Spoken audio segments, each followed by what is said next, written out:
Welcome to the Westport Library. Today's program will begin momentarily. Supported by Verso Studios, created locally and shared with the world.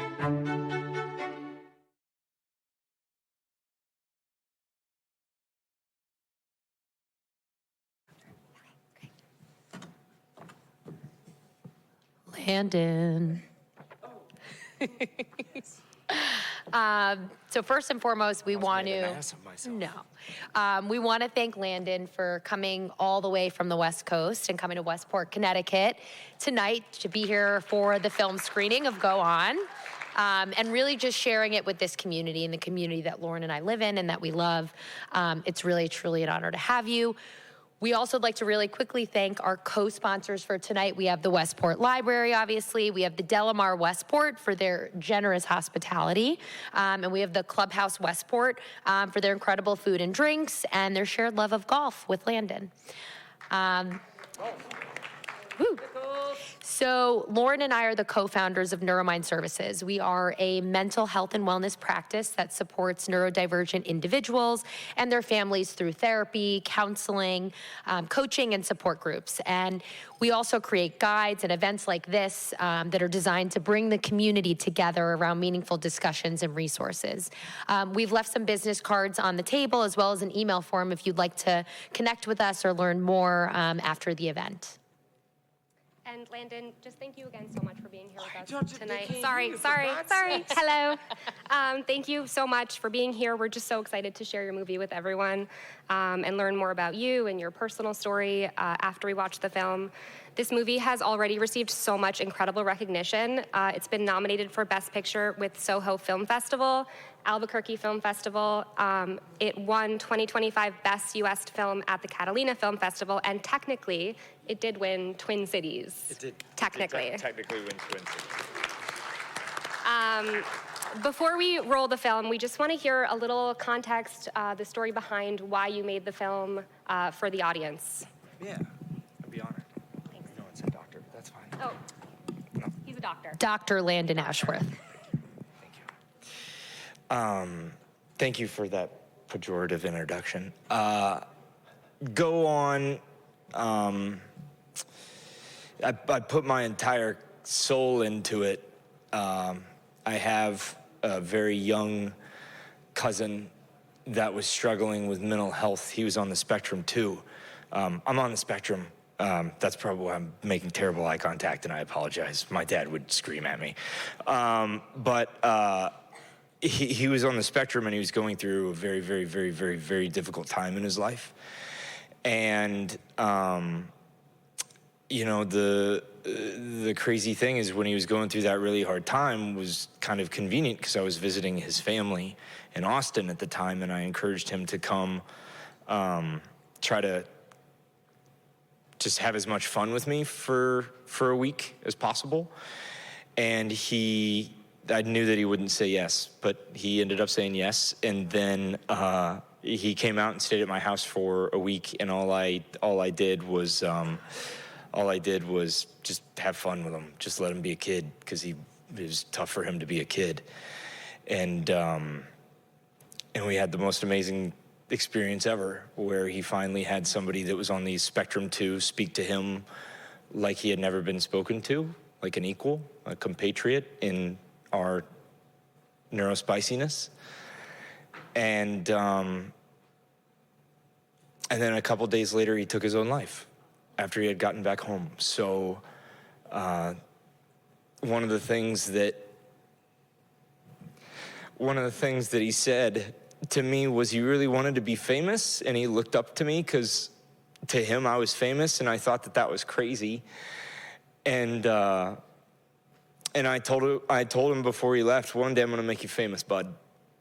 And I didn't know how, but the movie's getting beautiful recognition, and it's incredible that you are all here. I can't thank you enough from the bottom of my soul as a filmmaker. It's so much easier to not be here, and you're here. You could literally be anywhere else. Hawaii exists, and you're here. So incredible. Thank you, God. Thank you for being here. How much did you say? I have 45 minutes? I hope you enjoy the film.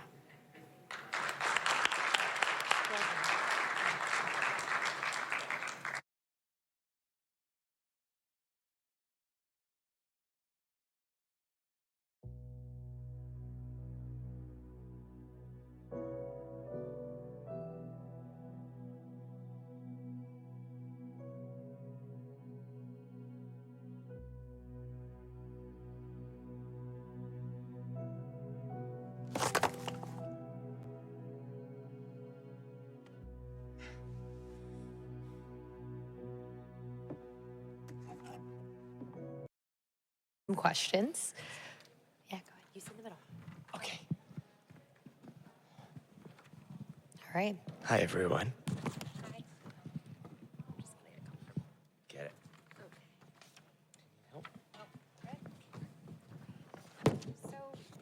So, wow. You're gonna do great. Everybody's naked. Right. Sometimes. So, Go On is just such a powerful addition to your body of work. You are so remarkable, and before we dive into the film, I'd just like to take a minute to acknowledge all of your accomplishments. You're an incredibly talented golfer with 16 hole-in-ones. You graduated high school at 15 and had your PhD by age 20. You are a comedian with an enormous social media following. You're a photographer, director, actor, producer, feature filmmaker. You are an astrophysicist, a pilot. You're very funny and cool, and what am I missing? You're just incredible. You mispronounced nerd. I think you said cool. But what stands out just as much as your accomplishments is your openness to talk about your journey and your resilience. You are incredibly candid online about your neurodivergence and growing up, and your journey to get here. And so I've heard you in interviews talk about being cursed, and I'd love to start there and hear a little bit about what it's taken to get to this point. Oh, man, did I fail my way. So I was bullied growing up, and one of the things that I said to myself was, when I grow up, I just want to have friends, because I didn't think that I'd ever make a friend. All I got was bullied, and it wasn't great. And my grandmother, Jean Landon, she had two half-brothers that were pilots in the Air Corps. One of them actually led the B-17s into Pearl Harbor as it was being bombed. He's kind of the reason, my family's kind of the reason that we didn't catch the Japanese Zeros coming in. So, sorry for World War II. That one's on my lineage. We feel bad about that. Hopefully there will be a gift basket on the way. But most likely not. So, my grandmother would always say, man, I'd just give anything for there to be a pilot in the family, because my brother wanted to be an astronaut so bad, but he missed being a Mercury 7. How long-winded can I get? Great. So anyways, I was born on a cold winter's morning. No, I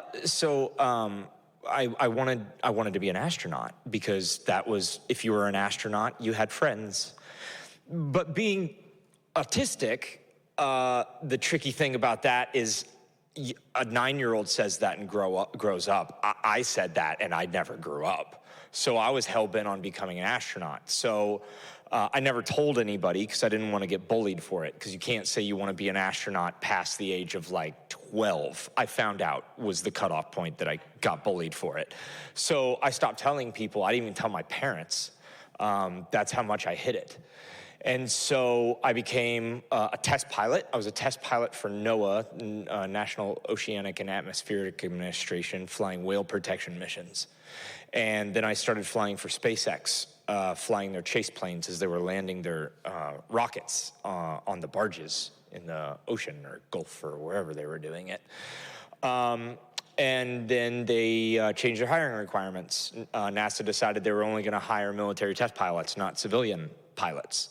So I had no clue what I was going to do, because I had all of this flight training with absolutely no way to become an astronaut. And then my academic advisor from undergrad said, well, I actually just found out that they're slating a mission to Mars in 6 years, and they're going to send somebody from the arts community. Do you know anything about being in the arts? Because that could be a really good, because then you'd be dual mission critical. You'd be a test pilot and you would represent the arts community. That's a very strong application for what they're looking for. So I said, okay, great. Because I was bullied really bad growing up for being on the spectrum. And he's like, really? You autistic? You know, anyways. And so I said, well, then what's the way into the arts? Because I was a bullied autistic kid growing up, and my parents got me into therapy, and the therapist got me into acting classes. because then I could mask my autism, and people wouldn't know that I was autistic if I hid it. And it for whatever reason, starting at the age 10, all I did was characters. Every time I was outside of my house, I wasn't me, because me didn't get me bullied. So I went to conservatory, and I applied, and I got in, and then I got my master's degree in filmmaking. And then they scrapped the Mars mission. So that degree was now useless. So I said, well, what do I do now? Dave Esser was my undergraduate and grad school academic advisor, shout out to him. And he said, well, now you gotta go back and get your PhD or your MD. Otherwise, you're not gonna do it. So I thought of the easiest PhD for me to get, in my mind, was astrophysics. I don't know why that's funny. So I did. I went back to the place that I got my undergrad, Embry-Riddle Aeronautical University, went back there with my PhD, got my PhD on my dissertation defense day. Obama put a 10-year hiring freeze on astronauts. So I had 3 useless degrees and no clue what I was gonna do with my life. I've lost 3 friends in test pilot accidents flying. I knew I didn't want to make those gambles anymore, and I didn't want to be an airline pilot. I hated it. When I did that for a year, it was awful. And for me, it could be great for some people who love being airline pilots. I've never met one, but maybe one day I will. But anywho, not to be pejorative to the airline community, do I have 30, 40 more minutes for this question? Yeah. Okay, great. I have no idea if it's interesting. I'm autistic. So anywho, I'll just keep rambling on because no one's thrown anything at me yet. I was like, well, what do I do with my life now? I have no clue what to do with my life. My only purpose was to be an astronaut. I'll never have friends. I will die alone. But then I thought, you know, I don't want to be a test pilot anymore. It's too dangerous. I don't want to teach physics at university because I just do not have the patience for somebody that doesn't understand something. Because if I don't understand something, I figure it out. I can't teach. I'd be the worst teacher ever. I just don't have the patience. The teachers have something that I do not have. I need it, and I need it now, because I would have been done 10 minutes ago. Why am I even talking? I'm just going to go do it. Terrible at delegating. Anywho, then I was like, okay, well, then maybe I can use my MFA. Maybe I'll just move out to LA. And I only knew one person in Los Angeles. His name was Charlie Sarrasso, and he had a sailboat in Marina del Rey. And I called him up and I said, Charlie, I think I want to try the arts. He said, well, I'm not in my boat at night, so if you get out of the boat during the day, then this could be perfect. And I'll charge you $100 a month to sleep on the boat. So that's what I did. And I got cast in an American Airlines commercial, like day 3 or 4. I mean, it like just got off the boat and booked this commercial that paid ridiculous, insulting amounts of money because it re-aired for 2 straight years, back when residuals paid a lot of money. So I was just sitting on this, like, I don't even know what to do with this level of money, which isn't much when you live on a boat for $100. But any amount of money was almost too much, and that was in grave excess. So I was like, well, I guess I should start making my own stuff, because it doesn't make any sense to have a film degree and not film stuff. And I know that I'm never going to be able to network, because I'm terrible with people. I'm the worst networker in the history of mankind. So I said, you know what I'm gonna do? I got it figured out. I'm going to start making my own stuff, because then I don't have to wait for the phone to ring. I'm in charge of my own career. So like Alexander Hamilton, I wrote my way out and just started writing sketch comedy, short films, and every short film that I made won every film festival that ever entered. And so I was like, okay, I can do this.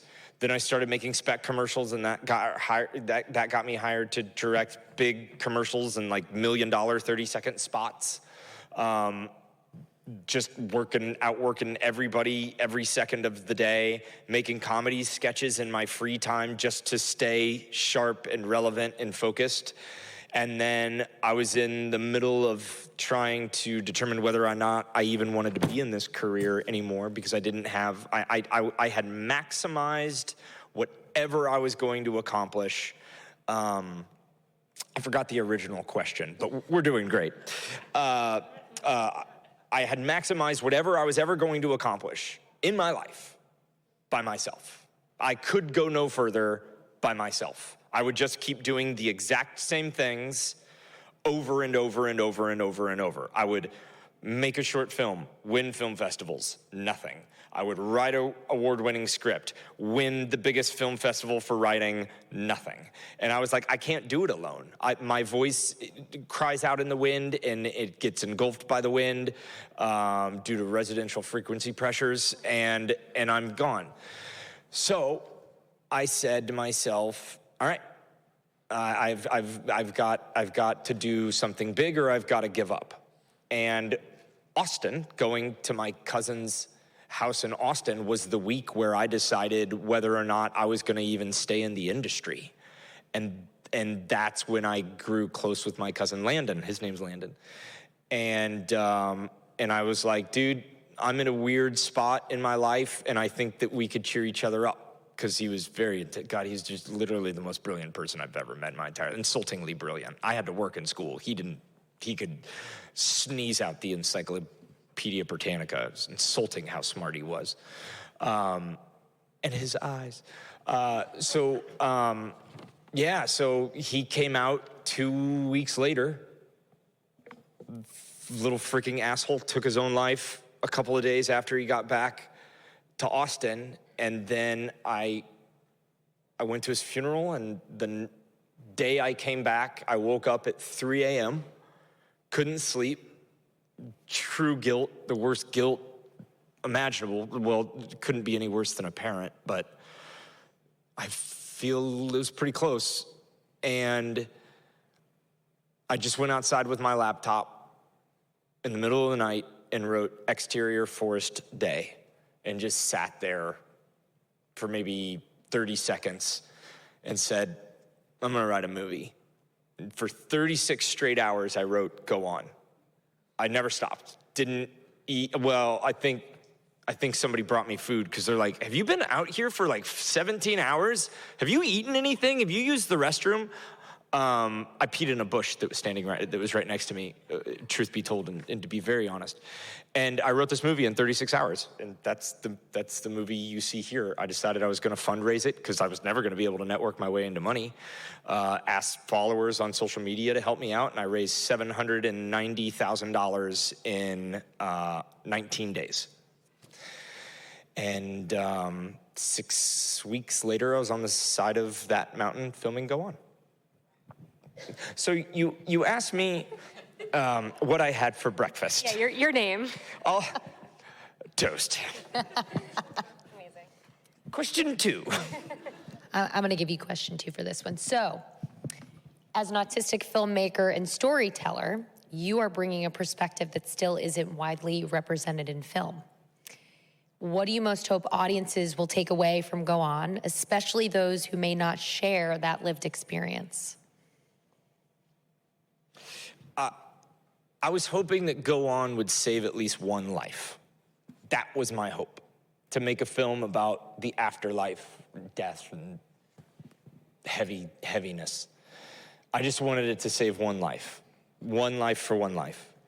And so far, I've had 4 people DM me saying that they were contemplating suicide, and instead, after seeing my movie, they're gonna go see a mental health expert.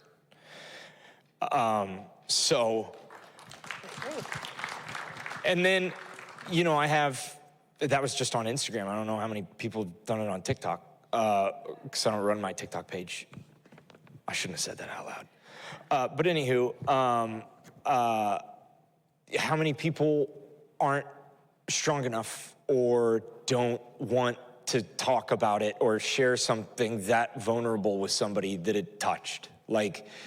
So I feel it's never gonna be worth it, because I want Landon back desperately, but also if I could channel anything and make something positive out of something so terribly, horribly awful, then that's what I wanted to attempt. Yeah. In past conversations, you've said that when parents of neurodivergent kids ask how to best support their children, your advice is simple: ask them what they need. Yeah. Looking back on your own childhood, what did you need? And what do you wish more people had understood about you? Man, God, she's so pretty and just so disarmingly intelligent. It's really uncomfortable to be around you. And you, I'm in a friggin' beautiful sandwich. That's the name of my band in high school. No, I'm just kidding. I didn't have friends. You can pass. No, I love that question. My life's an open book. Like, I'll tell you anything. I can't hold things back. I don't know if you've noticed. The question was, toast. Looking back on your own childhood, what did you need? Yes. I needed someone to listen. I needed someone to hear me. And I needed somebody to ask me what I needed. I needed that so badly. My parents, every single person that's ever met my mom or my dad has said, I have never loved anybody as much as I love your parents. But my mom and dad were popular. Everyone loved them. No one loved me. And they didn't know how to help a kid that nobody loved. All they knew was the light. All they knew was acceptance. All they knew was friends and popularity and sports accomplishments and yada, yada, yada. I didn't have any of that. I couldn't even touch that. I couldn't whiff it. There was no molecule of that I possessed. Not one molecule. Or something even smaller. We go all the way down to the Planck length, but unless you want to talk about astrophysics, we should move on, because I will not stop. They will have to shut this building down if we start talking about physics. And so, yeah, that's what I needed. I feel like I just needed somebody to ask me what I needed. Yeah. Because only I knew back then, and I don't know what I needed back then. I'm me now, and I'm terribly unintrospective. I want to acknowledge. Yeah, you aren't introspective at all. You're quite dumb. No, you are a genius. Only like for IQ. Sometimes. I have a very high IQ. I have a very low EQ. Very low EQ. IQ off the fucking charts. Freaking farts. Hell. Sorry. Are we all adults here? Fuck. Yeah. Sorry. That was inappropriate. There are a lot of people here, though, who are, clinicians or family members or neurodivergent themselves. And so I think hearing you talk about your experience and what, the self-advocacy bits of it and what you, looking back, would have wanted people to say to you and treat you like, and I just think that's really valuable for us to hear. Oh, dope. Yeah, dope. I'm glad you found value in it. So we're gonna open it up to a Q&A very soon. Dope. But before we do that, I just wanna know if there's anything else you wanna leave us with after watching your film. It's a weird thing. It's like, do I say, I hope you... Sorry. How dare you? I don't know if I can work under these conditions. I'll be honest. This is very unprofessional.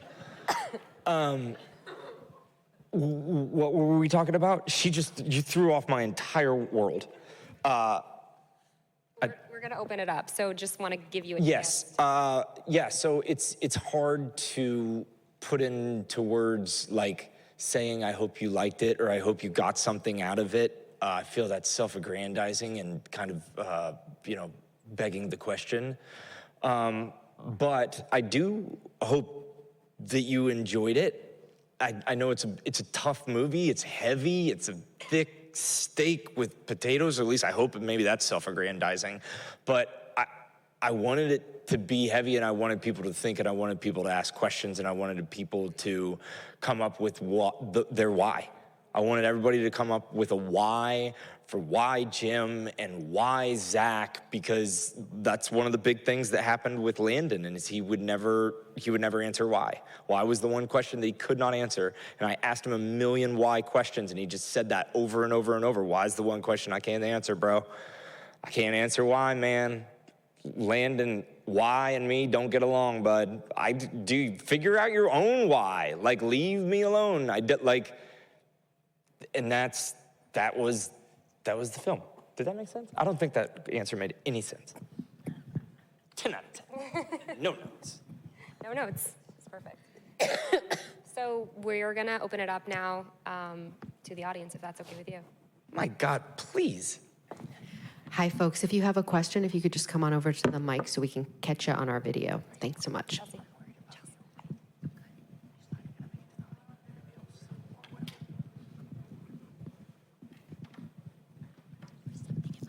You can also just raise your hand if you don't want to. Oh, this is fun. I love it. Yeah, I like that. Hi. Hi, what's your name and what's your favorite Hi, color? I'm Piper. What's your favorite color, Piper? Purple, of course. Dope, I love it. And you? My favorite color is white. Oh, very It's the presence of all colors. Love it. I just wanted to say thank you for being so brave and courageous and highlighting what occurs with neurodiversity and how lonely and isolating it can be. What would you recommend that schools could do to help change this pattern where people that are neurodiverse can be brutally bullied? That's an amazing question. I love that question. Well, I was brutally bullied. It wasn't so great. If you have a chance of going to a camp where you get brutally bullied, pass, do lacrosse. Anything would be better. But when I was growing up, it's so hard, because if I flip it, y'all are nuts to me. Bonkers, irrational, crazy. Neurotypical people are crazy to me. So illogically insane that I can barely gather words to describe it. And the only way that I can acknowledge that and find solace in that is that's what y'all think about us, me. I can't speak for anybody but myself, but everyone's told, you think I'm crazy, you should see yourself. And I'm like, oh, we're on a level playing field.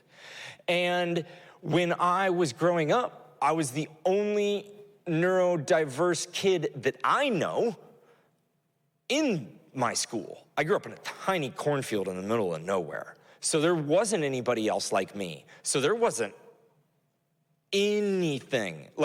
I hear about people on the spectrum now that are in school, and I'm like, I would give my life to have had that growing up. I would have given my life, extra time on a test, headphones when you're overstimulated. Holy shit.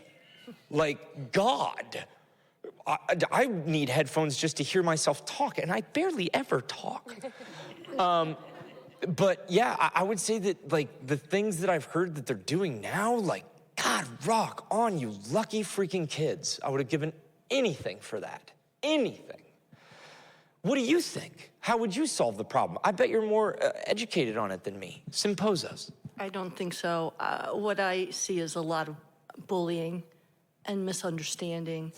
And I just want to know ideas of how to bridge this gap so we learn to accept and love one another just for who we are. Man, you're not going to like my autistic answer. We're not. We're never going to. Our species never has. What's going to make us all stand in a field and love one another, my brother, right now? Nothing. We never will. We're animals. We're the Homo sapiens. We're, we were, Homo rudolfensis.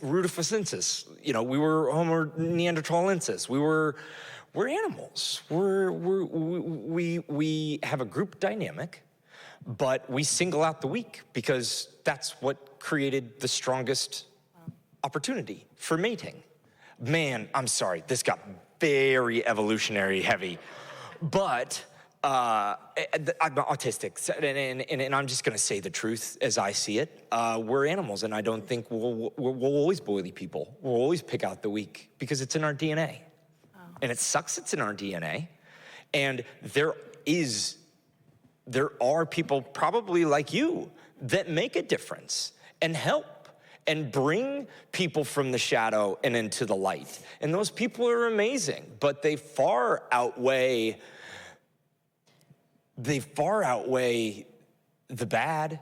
That's why we survive as a society.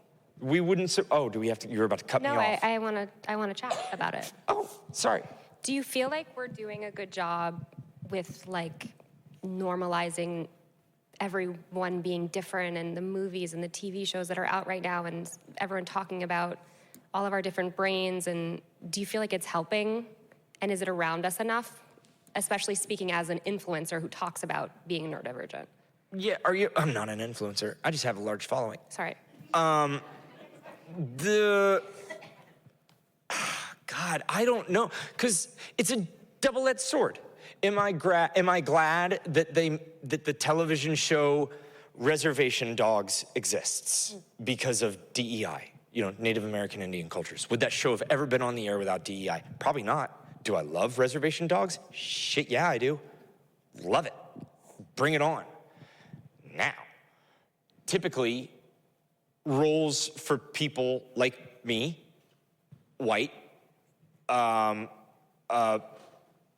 mostly heterosexual, depends on who you ask, or the bullies growing up, and roles for people like me are shrinking dramatically for representation. I love representation. I think the representation should be everywhere. I don't think Ben Affleck should have been the autistic sniper in The Accountant. I think that should have been me, but that's a bunch of have-nots. And I thought he played a terrible autistic. I don't mind saying it. It was a bad performance. Because he was performing autistic as opposed to being autistic. But like, how many autistic Ben Affleck's on her? He's probably the closest to being on the spectrum, who's a A-list star right now, like Leonardo DiCaprio. He is very neurotypical. Like, you're not gonna get him in The Accountant. So, is it good that there's that representation there? Yes. Can a non-autistic person play someone who's autistic? Of course they can. But should a role that is typically this gender and this ethnicity only be played by one type of person? No.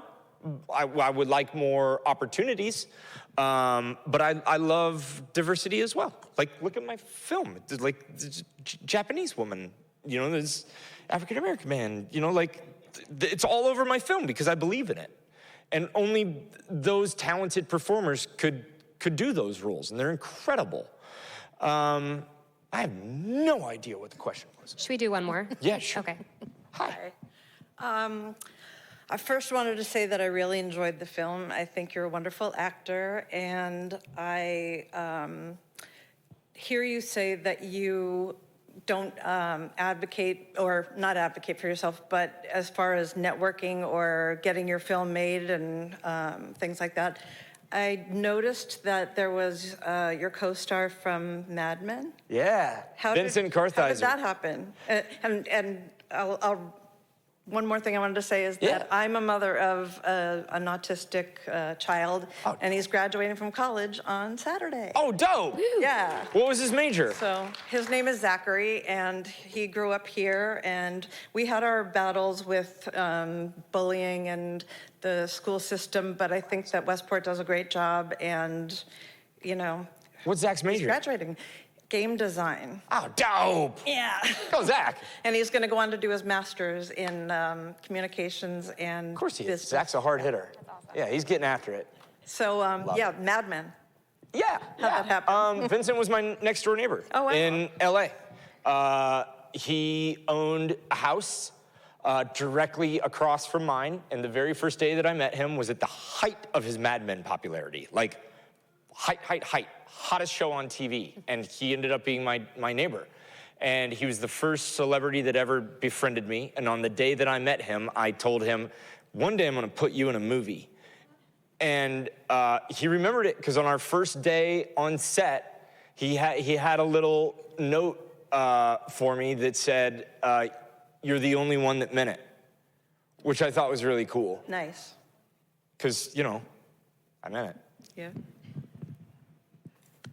Do you have one? Oh, can they, or are they gonna kick us out? Of course, no. Yeah, you can ask as many questions as you They'll want. remove us physically. They will. Oh yeah, they will mace us. Mace is incoming. Protect your orifices. One more? Okay, one more. Hi. And then they're gonna mace the crap out of you. I'm Sharon. Hi, Sharon. How are you? Very well. What's your favorite color? It's blue. Oh, dope, yeah. They're ordinary. Yeah, so boring. You're a beautiful person, and I'm so glad you exist. Thank you for making this film. It really touched me and moved me. The question I have for you is, I understand, you know, the dichotomy you shared with having neurotypical parents and how that must have been challenging in terms of them relating to you and understanding what you needed. And vice versa. And vice versa. But I presume they must have done something right because you are who you are. No, I mean, the crazy thing is I didn't tell anyone in my family about my PhD or my master's. I didn't tell anyone. I hid them very purposefully, though, because growing up, anytime I had a success, somebody found a way to minimize it and degrade it and tarnish my trophy. And so I didn't tell anybody about my master's or my PhD because they were my little trophies that nobody could tarnish. So I kept it to myself.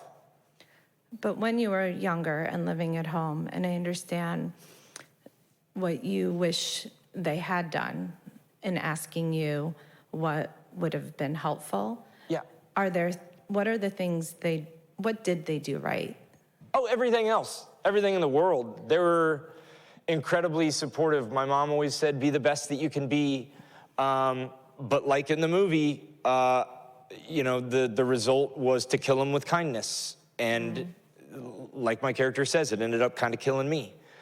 I died every time that I got bullied and I had to be nice to them. But my mom didn't know anything better. She was like the heart of gold and everybody loved her. Like kill them with kindness worked for her because everybody liked her. Didn't work for me. But I followed the advice because I'm very binary and that is the thing. And then yes, I will execute the thing. So I did do that and just got my ass kicked for it. Other than a few times. So That's a lie. I got beat up every time. So I'm a mom to 2 neurodivergent children, 1 on the spectrum. I guess I'm just wondering if there is some foundational advice that you would give to someone and how best to support these children in a way that will really make a meaningful difference. I feel like I have to default back to my answer of you got to ask them what they need. But if they're nonverbal, like that's not helpful. You know, I hate how big the spectrum is. Like, I don't know people that hate what autism is defined by more than any other group than autistics. Every friend that I have that's autistic is like, give me a real classification. Like autistic, so is that nonverbal person. So is that person that you don't even know they're autistic. Like, define us more. And then it's like, are you against the stigma of autism? And it's like, no, define it even more. Like, we love being defined. Bring it on. Tell me what I am, but don't be generic. Like, tell me what I am. Let's go way down the level. But that's just me. I can only speak for me. But and the other people on the spectrum that I know, they're like, it is way too broad. Like, I loved Asperger's because that's what I have. And they don't say it anymore. They took a classification away from us. You can't take a classification away from freaking nerds. We're gonna freak out. We're we're gonna go in our closet and do some physics. We're gonna put together a model train really fast and really efficiently. And there's a piece missing, and now I can't go to sleep. Oh, it's torture. I found it. I think you had parents who It's under the rug. asked, right? And I think that's Asked what? what you needed. And No, they didn't. Oh, okay. No, they. That's your advice to other Yeah. parents. Yeah, because I mean, we can only give advice on what we've failed on, right? Like, how do you give advice for success for somebody that doesn't experience success? You gotta teach them through failure, because they just do it unless it's like, put one foot in front of the other. Yeah, you won the game. That's easy, but when it starts to come with like real world problems, it's a case-by-case basis. I mean, every variable must be taken into account if it's a good scientific principle. You gotta account for gravity and even dark energy, even though we don't know what it is. But you gotta account for it. Otherwise, it all goes to kaput. That's the grand unified theory. I told you not to start me on astrophysics. Did I answer your question at all? You did. You did. Just DM me. I'll talk to you all day. Thank you. He's known to respond to all DMs. I do. It's a really cool thing when you have over 1 million followers. Yeah. 3 million? It is a compulsion. Yeah, it's a compulsion. I will DM you back. Tylofa, Sid, everybody in this audience that knows that I'm totally serious. Oh, they're gonna kick us out, right? Are you gonna mace us now, or do we get maced when we leave? Should we order an orderly line? Okay, great. You could probably get to one more question. Or I'll answer them so fast, it'll make your head right spin. here. I know you're talking, so I have a 5-year-old. Anise has got a 5-year-old who's brilliant on one end and other difficulties on the other. When you talk about asking someone what they need, at 5 years old, I mean, do you have any advice for her for a youngster? Yes, what a great question. I love being called out. She pointed out a fallacy in my logic, which I love. Bring on the critique. Dad? No, I'm just joking. Yeah, she pointed out a great problem. What about a 5-year-old? How the farts do you ask a 5-year-old what they want? And I've got a great answer to that. I don't know. Sometimes that's the best answer humanly possible, is being intellectually honest and saying, I don't know how you deal with a 5-year-old on the spectrum. I don't know how I would have dealt with me. Fuck that. No, address the question head on. I'm just finishing up with this one. Oh, I'm so sorry. I'll get to you next. I promise. Give them time. Give them space where they can feel safe to freak out. Give them the opportunity to calm down. Give them the opportunity that them freaking out doesn't make them different. It's just the world is tuned up to about 20, and most people experience the Earth at 2. So sounds to me that, like, I feel it through my entire freaking core. Like, that tiny little pop to some people is like, wong to me. So that's why I close my eyes when people talk, because I won't hear their words if I don't. I need to turn off everything else so I can give the question time. And I learned to do that when I was in therapy as a kid, and it really, really helped. Minimize as many of the distractions as humanly possible. If your child is 5 years old and on the spectrum, see everything as noise, and then just figure out what you can turn down. Does that help at all? Yeah. Oh, sick. That was a great answer. Oh, kick ass. Beautiful. Yes, I promise. I keep my promises. Yeah, it's just the light was really strong. Oh, yeah, it is. Okay. Yeah, it's 5,600 Kelvin, so it's to. thumping some rays at you. So the thing I wanted to say, one thing that I challenge you to trade words with is when a lot of people who are extremely sensitive and very, very aware of many things and really coming from a place of how they respond to their own sense of what's bubbling in them, that they could be